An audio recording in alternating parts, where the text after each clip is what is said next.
का नाम है शैलपुत्री। शैल मतलब हिमालय, पुत्री मतलब बेटी। हिमालय की पुत्री पैदा हुई, यानी कि आप अपने घर में पैदा हुए। फिर दूसरा रूप होता है ब्रह्मचारिणी।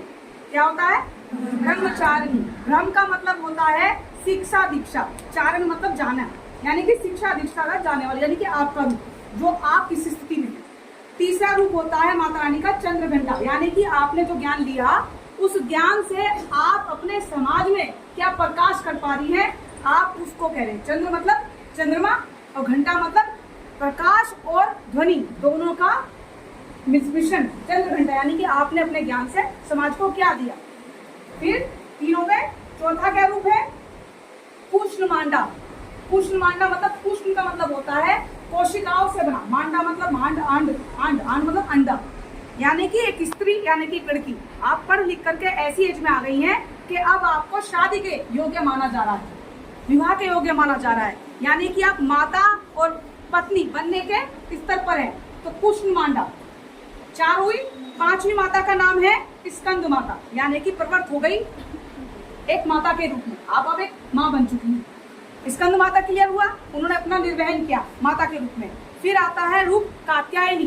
कात्यायनी का मतलब यह है कि मेरे समाज में जो कुरीतियां, जो द्वेष, जो विध्वंसिता है, उनको मैं समझूं और उसके लिए मैं क्या उपाय कर सकती हूँ, उसे कात मतलब होता है एक ऐसी अवस्था।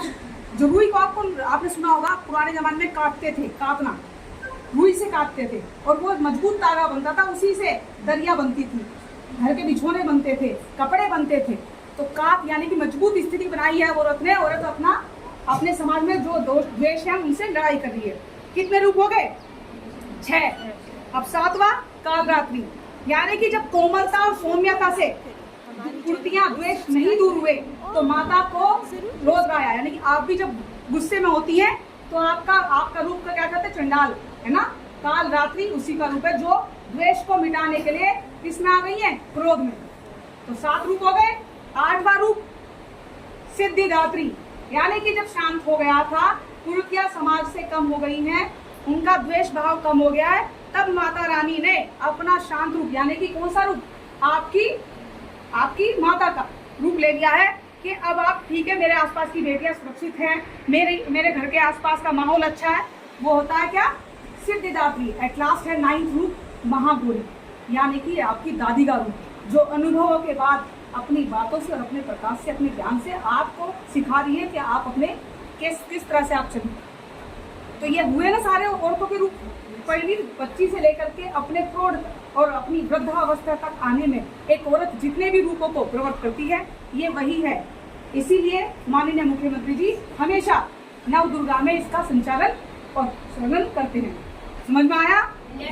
कमजोर नहीं होना है, कमजोर किसी को करना नहीं है, किसी को कमजोरी का फायदा नहीं उठाने देना है और अपनी कमजोरी किसी को बताना है। तभी आप सशक्त हैं, तभी आप प्रबल हैं।